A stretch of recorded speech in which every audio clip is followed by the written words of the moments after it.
Hello, everyone. My name is Joseph Keene, and I am a program coordinator at Johnson County Library.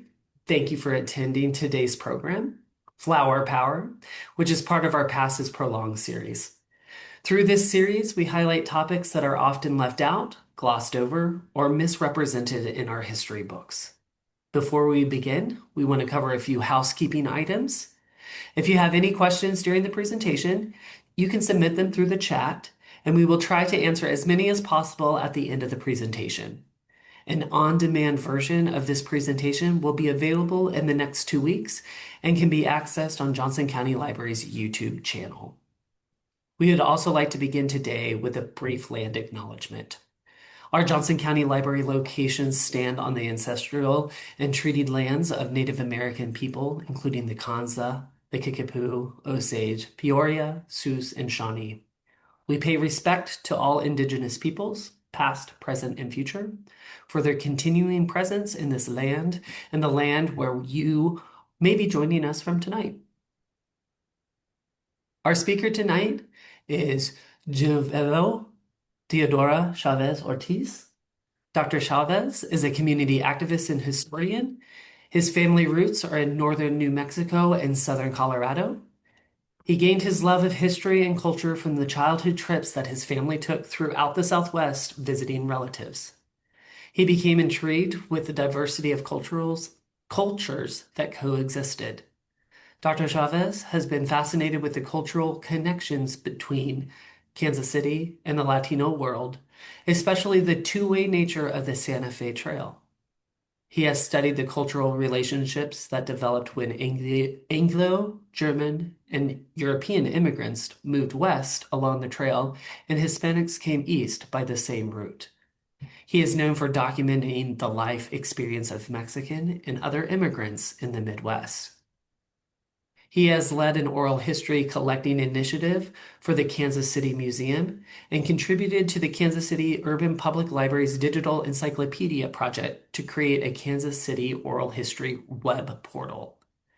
Dr. Chavez has worked with the Museum of Kansas City since 2013 and is committed to telling the whole truth about history using restorative practices methodology. Please join me in welcoming Dr. Jean T. Chavez. Thank you, Joseph. Appreciate it. Well, it's wonderful to be with you this evening, and hopefully we can have an opportunity to have some discussion around the topic tonight. I'd like to begin by asking the question, what does tortilla mean to you? And rather than answering me over the presentation, I'd just like to have you think about that for a moment and maybe jot down in your mind or in the chat box kind of your answer to what tortilla, when you hear the word tortilla, what does your mind conjure up to think about the concept of tortilla? Really, the etymology of the word comes from the Iberian Peninsula. And we have a picture here of the Iberian Peninsula, or Iberica, as we say in Spanish, which includes not only Spain, but Portugal, and in a sense, a bit of southern France. Now, those of you who know languages or have an opportunity to speak various languages, you know that Spanish and Portuguese, along with French, are Romance languages. That is, their language was influenced in those regional areas by the Roman Empire, which of course had as a base for its language Latin. And so the Latin word for the tortilla, or the Latin root, if you will, for tortilla comes from the word tort, which in most of those places, including France and Portugal, a tort means a flat cake of some sort. Now, when you look at the Iberian Peninsula, you notice its proximity at the southernmost tip at Gibraltar or Gibraltar to northern Africa. Possibly way back in prehistoric times, the landmass was connected before it was separated and became separate continents. But the continent of Europe and northern Africa, as you can see, are very closely located in the Mediterranean Sea and the Atlantic Ocean. So when you think about the transference of cultures, and I some years ago took a trip to Spain. I actually started out in England, went down through Belgium and stopped at Holland and other places along my route going to France and to Spain. And when I got down to the southern tip of Spain, to Gibraltar, or as the ancient Greeks called it, the Straits of Gibraltar or the Pillars of Hercules, that is where the continents nearly meet. I took a fast ferry from Gibraltar here on our map and across down into Morocco. And actually, I live in the Kansas City, Kansas area, and it's about 25 or 30 minutes over to Lawrence. And when you take a fast ferry across that body of water where the Atlantic and the Mediterranean meet, it takes about 35 minutes to cross over into Morocco. So it's a very short trip by fast ferry. And it's amazing when you step into Morocco that the culture changes tremendously. Now, much of the architecture of southern Spain is similar to that of Morocco. But the reason why there is so much similarity in the architecture is the fact that the people of northern Africa, the Berbers and the Arabic world, basically moved into the Iberian Peninsula in 711 AD and inhabited the southern part of Spain and the part of the southern part of Portugal for 750 years. That 750-year period in Spanish history is known as the La Reconquista de España, the reconquest of Spain, because the Islamic world basically conquered southern Spain and inhabited it and brought to that part of Spain not only language and foodways, and certainly architecture, religion, and many other things during that period of 750 years. From 711 AD, when it first entered and conquered much of southern Spain and Portugal, the influence of the Islamic world prevailed in that southern part. And it can be seen in buildings like the prayer tower of La Giralda in Seville and other architecture in Cordova and other places with the many gardens and tiled roofs and so forth that were part of the architecture of the Islamic world.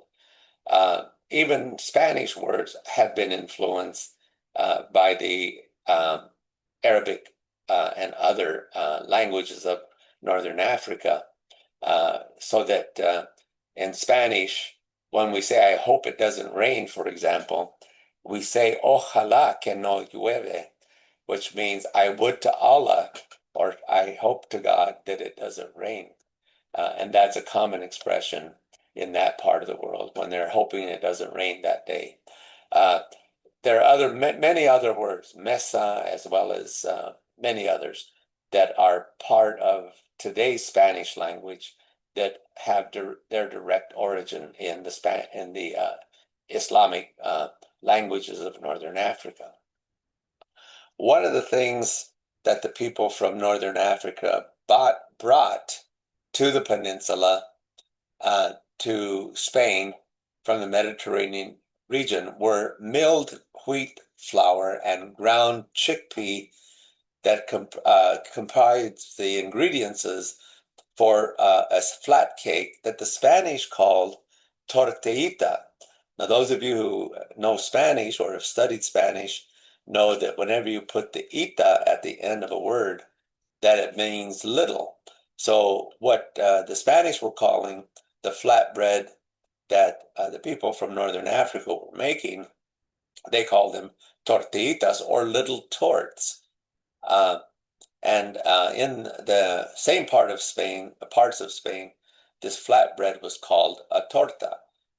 Today, when you talk about a tortilla, for example, without the ita on it, you're talking about an egg omelet in Spain. Here are some examples of Northern African flat cakes that are made even to this day. And there are a large variety. Some of them are small, much the size of a tortilla. And some are large, like made out of a particular type of flour in, for example, in Ethiopia and other places.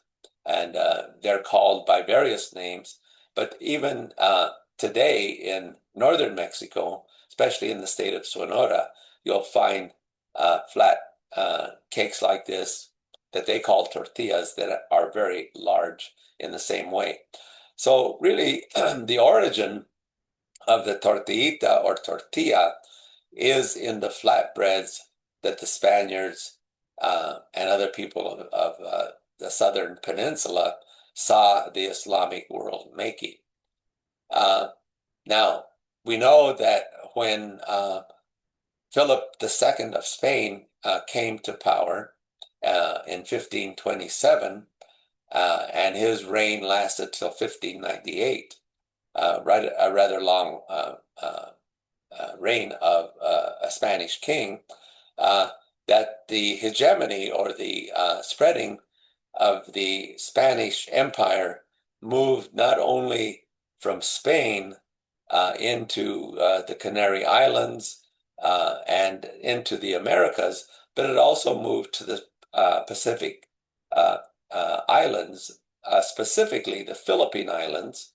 And that is where the name for the Philippine Islands comes from Philip II of Spain. So the formal Spanish name of the Philippine Islands are Las Islas Filipinas. And there were many other small islands in the South Pacific, like Manao and others that were part of the Spanish Empire. So the Spanish Empire spread throughout the world, even into parts of Europe, and the influence lasted for many generations. The exchange that took place in the Americas, where two cultures met, and that culinary exchange that took place is reflected in a letter. Now we're going back to the 1520s, when Charles V of Spain was still the regent of Spain, who had inherited the throne after Isabella and Ferdinando. And for a unified Spain, Charles V of Spain was the monarch of the time that Hernan Cortez came to the Americas in 1520 and conquered the great empire of the Mexica and other tribes that was generally called the Azteca Empire. But there were many different indigenous tribes that made up the Azteca Empire, principally the Mexicas, after which Mexico is named, coming from the word Mexica. And the Mexicanos actually called themselves Mexicanos, as a description of their tribal identity. So Cortez in 1520 wrote a letter to Charles V of Spain in which he describes the markets of Tenochtitlan.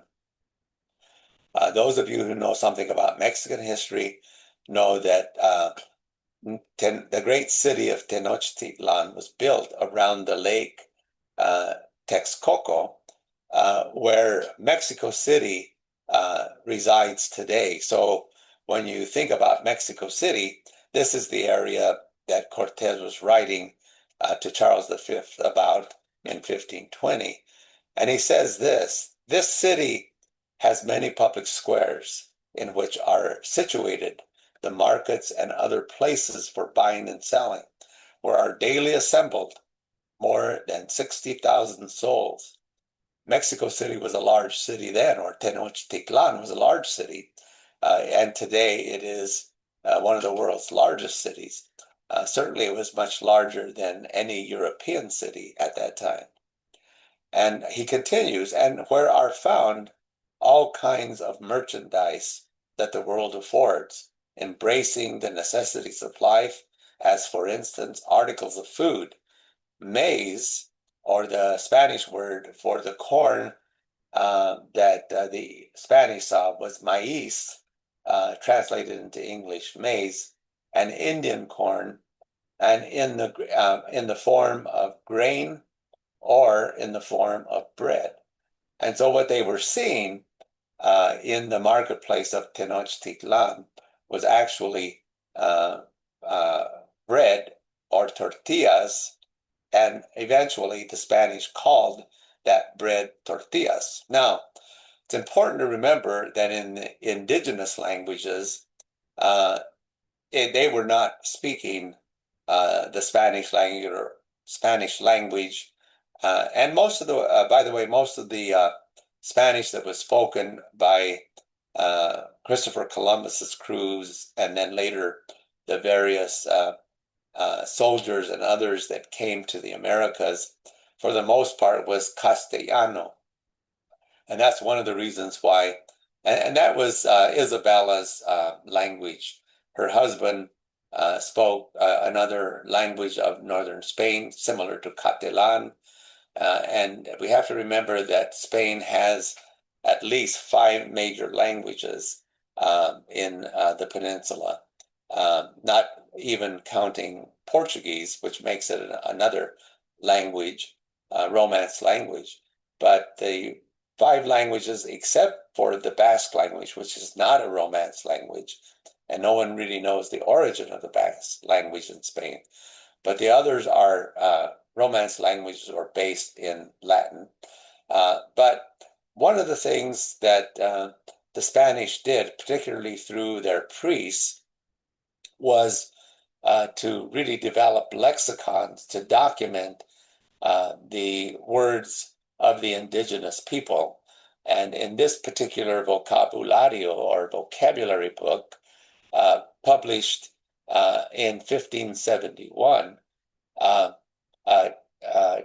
gives us some insights into the word that the indigenous population of central Mexico used to describe their tortillas de maíz, or pan generalmente.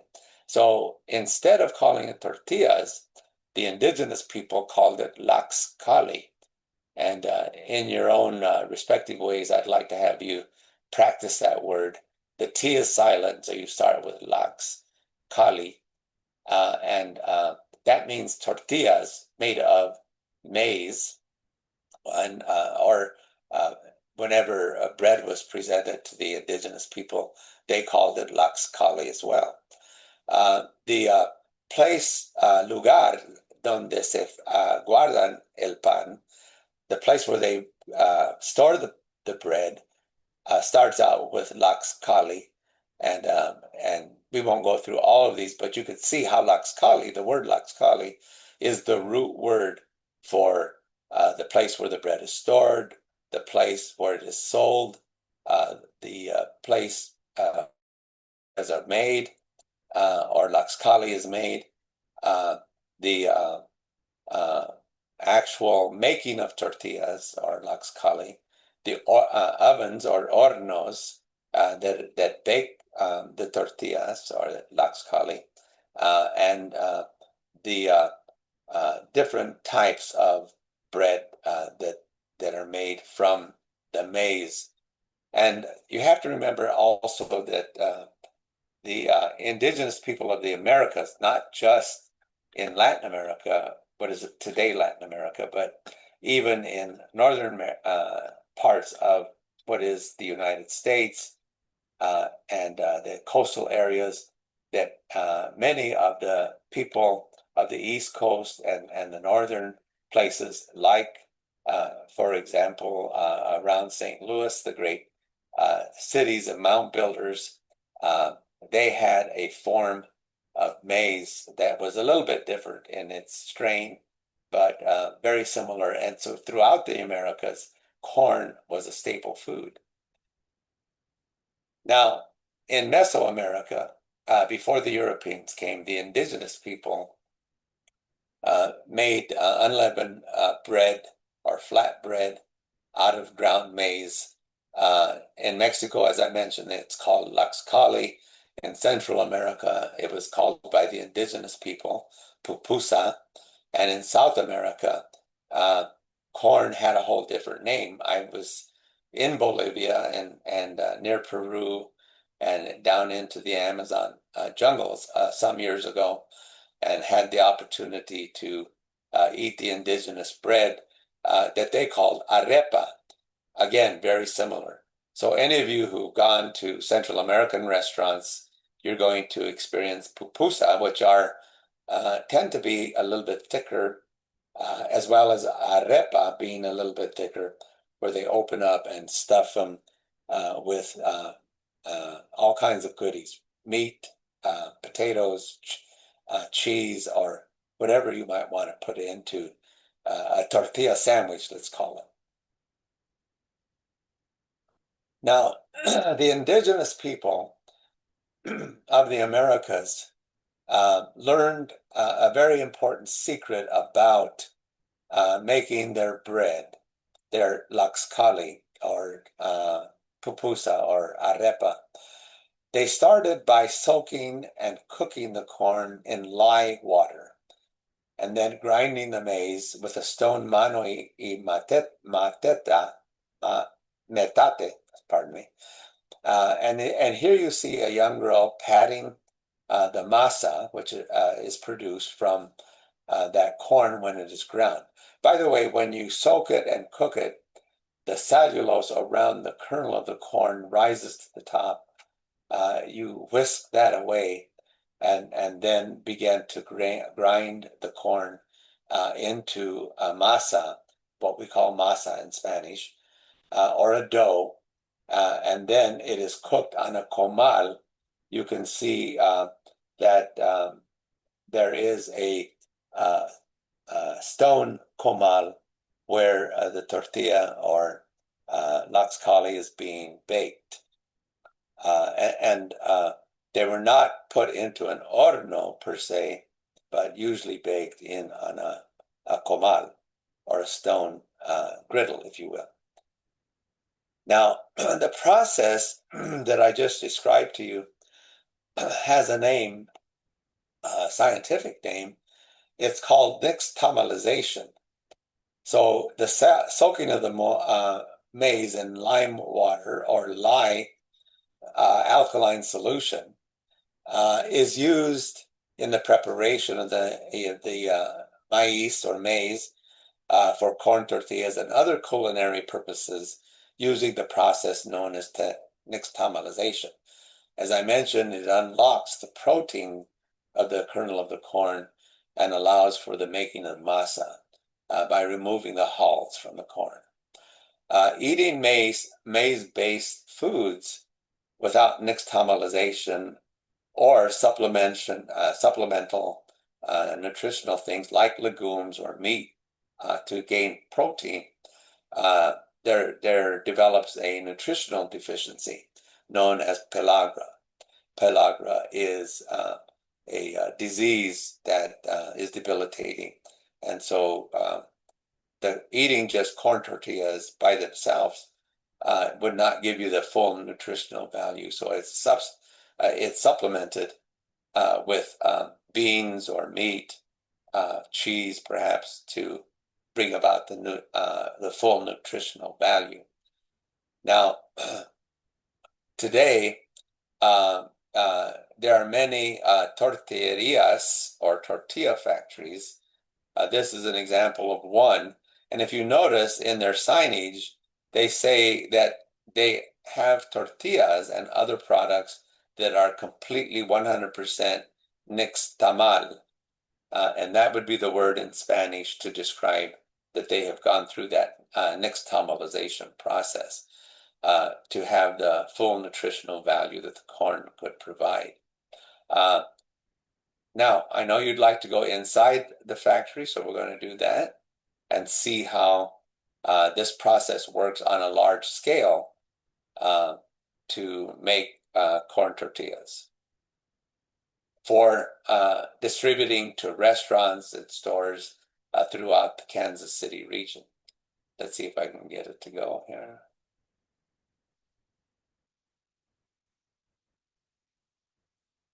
What you're seeing are 30-pound balls of masa, masa that has been nixtamalized and soaked, cooked, and masa made by the milling machine that you see behind us here. After the corn is husked and the husks are washed away, it goes into a mill. We call it a molino in Spanish. And so the molino produces the masa. Water is added to give it a moldable texture. And you see one of the workers there rolling up the masa into 30-pound balls of masa. They're then laid to rest in a hopper and then fed into the stamping machine that stamps them out onto a conveyor belt. And that conveyor belt takes now the tortillas into a two-process ordinal or cooking process. So it goes through one and it cooks it on one side and goes through the ordinal a second time and cooks it on the other side. Once both sides have been cooked through the ordinal, they're brought to the collection tables. They're then collected and put in dozen stacks.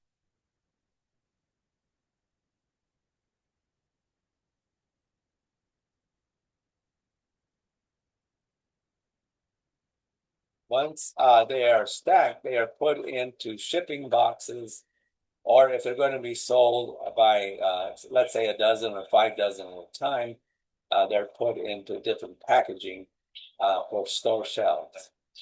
Reason you see the tortilla cooked more on one side is because it goes through the bottom 3 different levels. It goes in, under, and out. It comes out on the full layer. What you're witnessing now goes into the counter stacker, count and stack tortilla. What is the count usually? It 50 dozens to a bag, but that is a count of 30. So 2 30s or 60 with 5 dozen. 10 5 dozen actually quantities into a 50 dozen bag. And how many tortillas a day would you make when you're doing the tortilla? And probably an hour. Wow. And then they're distributed to restaurants and stores all over the city. Yeah. Right. We also have grocery store, the grocery stores, hygiene type stuff for the house. You can always find here at our food store. Yeah. Now, in a lot of places around Kansas where there's not easy access to tortillerías, they make a lot of their signature dishes like tacos and enchiladas with flour tortillas. And for some reason, that practice has persisted. When you go to places like Hutchinson, Kansas, or Newton, Kansas, the Mexican restaurants still use flour tortillas. Well, because there aren't any factories like mine that actually cook. Okay. We'll go on to the next slide. The answer for the question that I asked, and it got drowned out, I think, was that they make about 40,000 tortillas a day. And that's been some years ago. They probably have modernized that particular factory, and there is a proliferation of small operations that don't make nearly that many, but they make it for a clientele that come in and buy fresh tortillas daily, and that's the best way to eat corn tortillas is right off of the horno or make them yourself, and which is now possible through a product that is called uh, masa harina, where you can actually buy it already ground, and all you have to do is add water or and other ingredients that you might want, and that's for the corn tortilla. Now, we've talked about corn tortillas and their origin. What is the origin of the flour tortilla? And I could ask you to respond. If we were in person, I would ask people to raise their hands. How many prefer flour tortillas? How many prefer corn tortillas? And it's usually evenly divided between the audiences that I have spoken to in the past, with some liking flour tortillas better than corn tortillas and others liking corn tortillas better than flour tortillas. But what is the origin of flour tortillas? Well, there are several theories. In researching that topic, I found that there were several theories that were purported to be how they really developed. The one that I found that seemed to make the most sense to me in researching the topic after comparing the various responses that I found was that the innovation really probably developed by exiled Spanish Jews who may not have considered corn to be kosher because they saw the Spaniards feeding that corn to their pigs. And they felt, well, wait a minute, this is not a food that we should be eating if pigs are eating it. So, as you know, the kosher diet does not allow for the consumption of pork. So many made tortillas using wheat flour that they brought from Europe, the seeds they brought from Europe, and began to plant. And one of the things that substantiated this theory for me was that corn tortillas tend to be concentrated in the central and southern part of Mexico, and flour tortillas are found most pervasively in the northern part of Mexico. And the reason why that makes sense to me is because when Isabella and Ferdinando, who were known as los Reyes Católicos, or the Catholic king and queen, they instituted an institution in Spain that was called the Inquisition. And the Inquisition was specifically designed to monitor the conversos, or the people, especially the Jews and the Islamic people who stayed in Spain. They were given the opportunity either to convert to Catholicism or to leave Spain. Many of them choose to convert to Catholicism.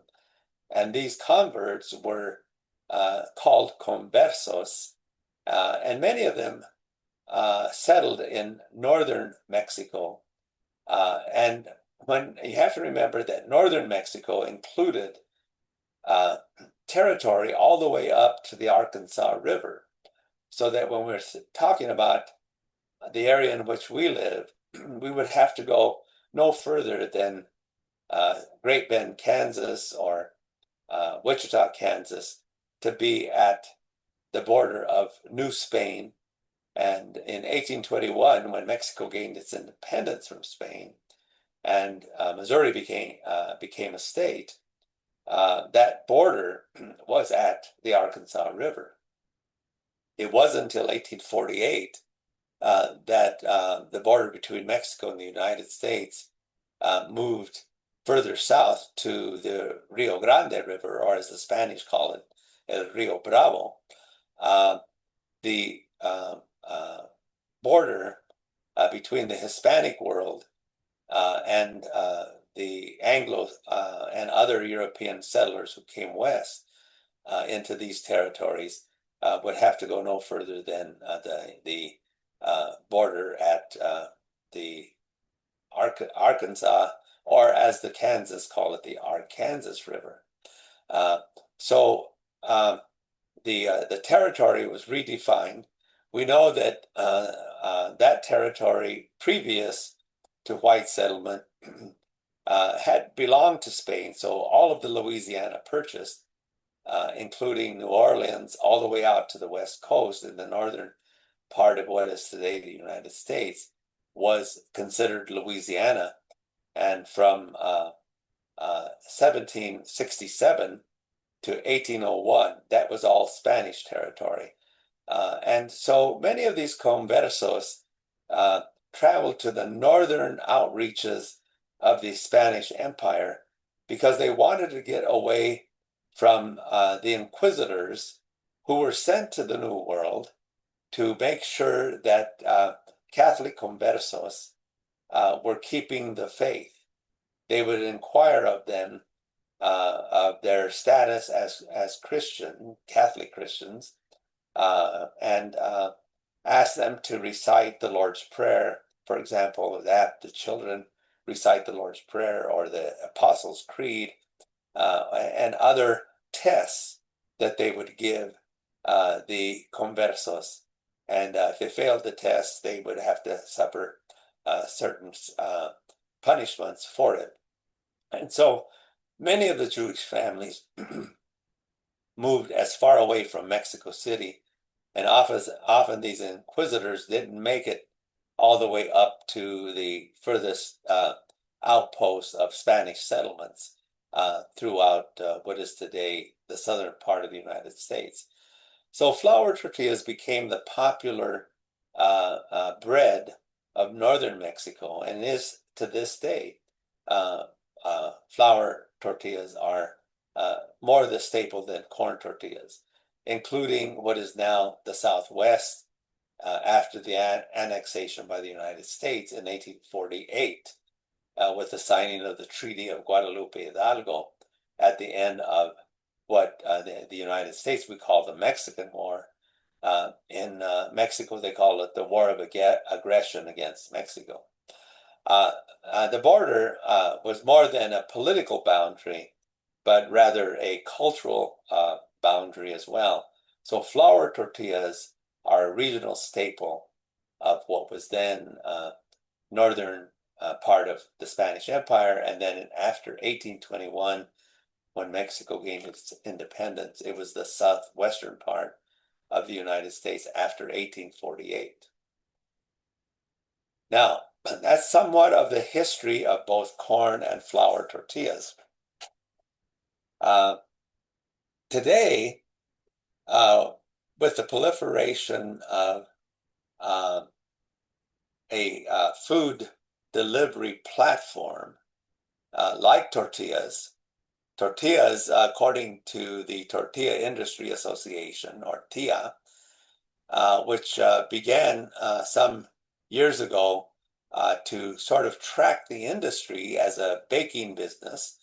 And so those who are involved in producing, particularly in large numbers, and marketing tortillas belong to this international Tortilla Association.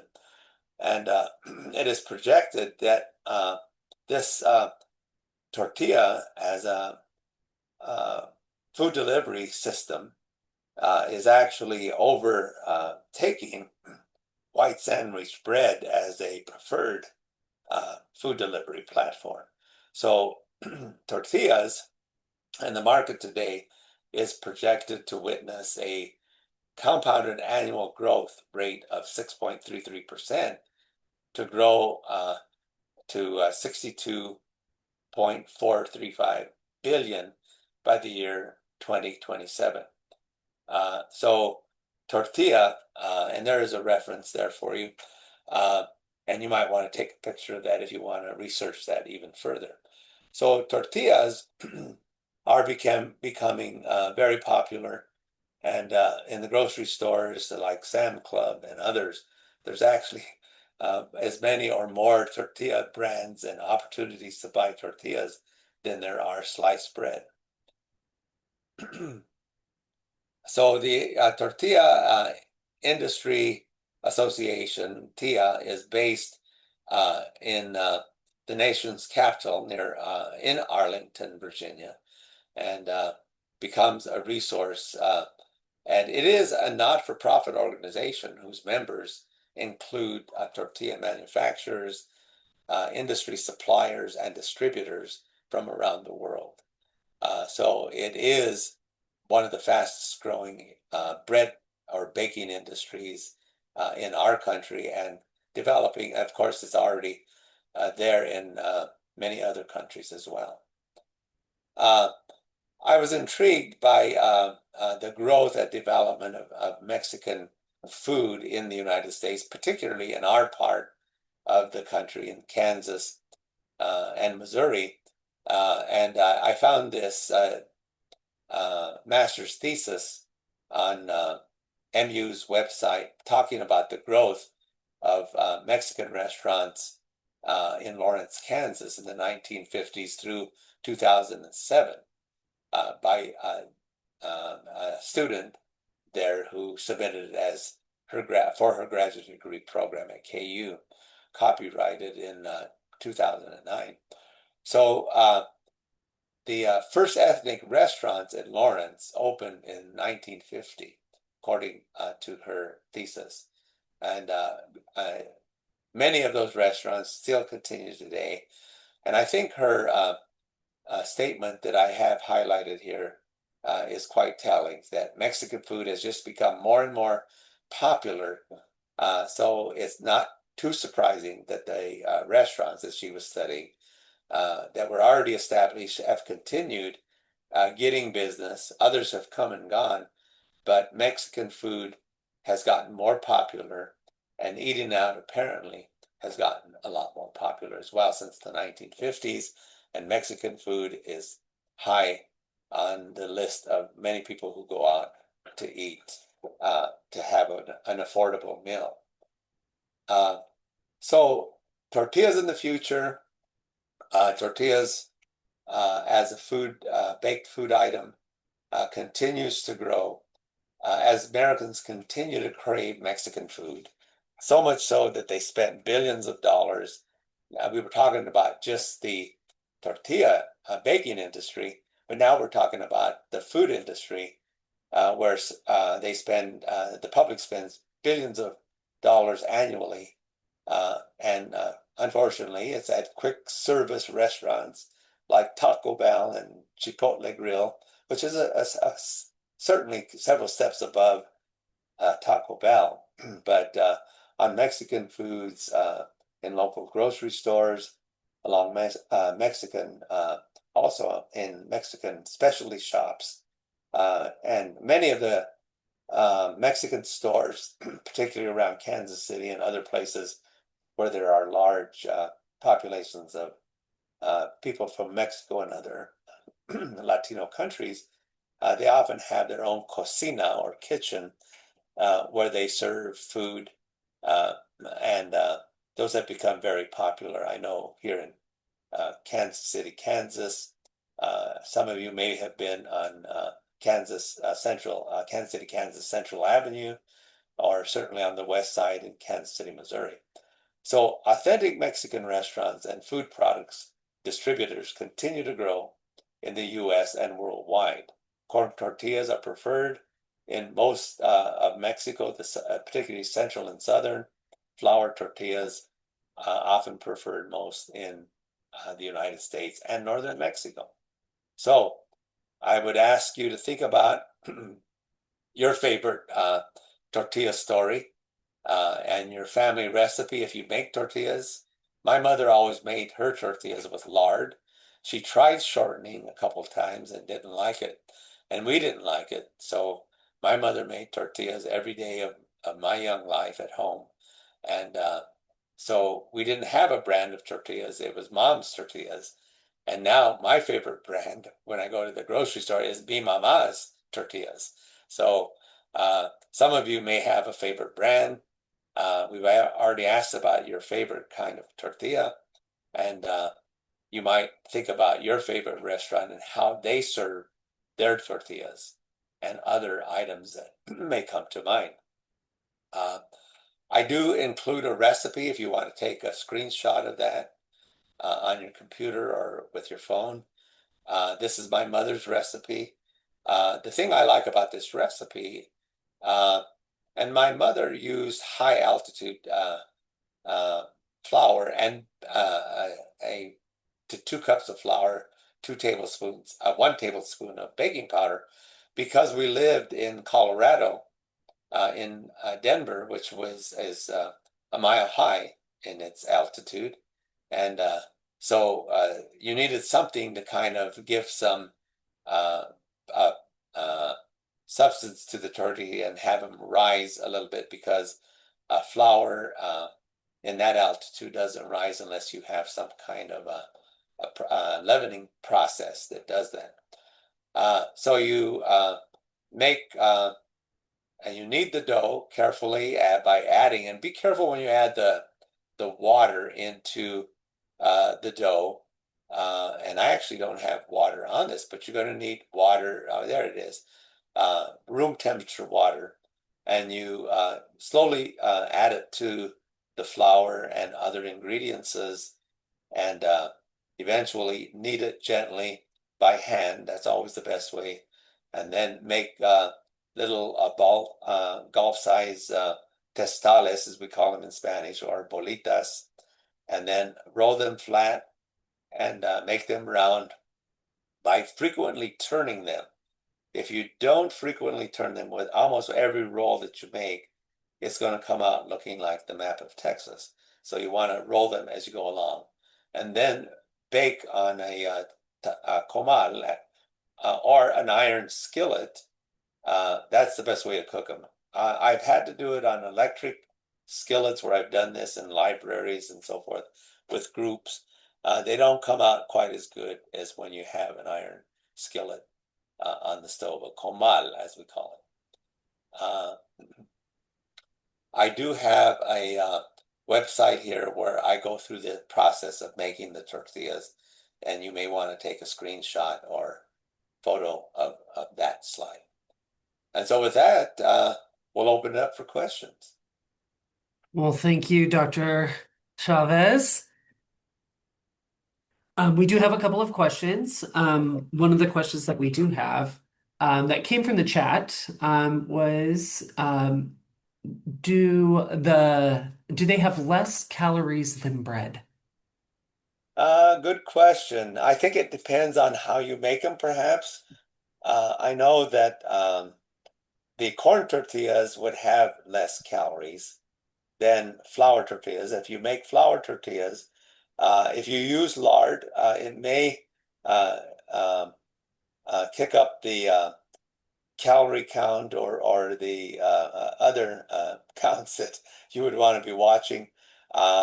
If you use shortening, or many people are now using various types of oil, sunflower oil, canola oil, even olive oil has been used. And of course, that's going to, some olive oils are going to change the taste of the tortilla. The tortilla generally is fairly bland. The salt gives it some flavor, and that's because the foods that you eat with it are usually what gives the tortilla flavor. But many people are starting to make their flour from other ingredients, and I've seen in stores even cauliflower tortillas. I've seen spinach tortillas. So I've seen various types of tortillas, but flour tortillas made from lard are probably going to be the ones that have the most calories, and if you eat enough of them, it might be the most fattening, if you will. But yeah, uh, it's for my taste, it's better than bread, and corn tortillas for a lot of people is an acquired taste, but uh, and the other thing about the recipe, go back to that for a moment. Uh, you can actually roll out the tortilla, cut it in quarters, and drop it into some hot grease, and you're going to have sopapillas. And we call them from New Mexico, we call them buñuelos, sort of like bonnet in the French, and bonnet. But the buñuelos that my mother made were always a special treat, especially with honey and cinnamon and so forth. When you were listing off the other tortillas being made out of cauliflower and other different ingredients, there was some um, guttural responses in the chat. Yeah. So, I do have a question for you that came through as well. That was on, this is more on the importance of flour tortillas, in Kansas City. And why do you think this history is important for us to remember today? Well, I think it's important because of the growing popularity of the tortilla. When I talk even to Hispanic people who, were raised eating tortillas, and I ask them about the origin of the tortilla and where it came from, where did the word come from, most of them do not know. And I guess as a historian, I'm I'm always asking myself the question, well, where did that come from? Why is it similar to the word tort? And I guess if you're not a history buff, maybe the only thing you're looking for is how it tastes and whether or not you can get a dozen at a reasonable price. But for someone who's curious about not only history, but etymology of words and so forth, I think it's important. It's an important topic, and it really is a reflection of the growing influence of other people's food ways, in this case, Hispanic, Mexican, and other cultures, food ways. So the more you learn about how different people make tortillas, you might learn something about their indigenous roots. You may learn something about their cultural roots. You might learn something about their mixtures of, let's say, Spanish and Indian, making the mestizo, or the Black community and mulattoes who married into Spanish families from the very early colonial days. So there's so much to learn when you take a topic like this, if you begin to kind of follow the various branches of the study. We are getting a question in the chat that's getting lots of likes too. And the question is, would you please share? It's not more of a question, it's more of a share. Would you please share the name of your favorite Mexican restaurants in the metropolitan Kansas City that serve what you would consider authentic Mexican food with some variety of dishes offered? Yes. Well, I think probably my favorite is El Taquito La Fonda. It's on the corner of Southwest Boulevard and and Summit. It has it's a beautiful old building, Victoria era building that's right on that corner, and the owners are from Mexico City and Guadalajara, and they have a variety of dishes, uh, and probably my favorite dish there is a rolled flour tortilla with beans and pork and then smothered. So it's a smothered burrito uh, made out of a flour tortilla, but with a delicious mixture of beans, and carnitas, which are pork, uh, and sort of like pulled pork, but it's not really barbecued. It's cooked and steamed, and but there are many other delicious. I like their menudo on Sunday morning, served with your choice of either flour or corn tortillas. So on the weekend, especially on Sundays, it's a good place to get menudo if you like menudo, which is a tripe and hominy dish with chili. Can you say those crossroads once more? But if you can if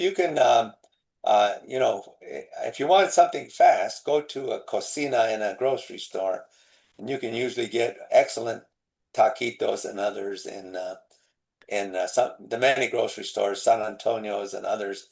And let's say you don't want to sit down for a full dining experience, but you need to grab some quick tacos before you go back to work. The cocinas are great places to do that. You're getting some gracias in the comments. So thank you for that.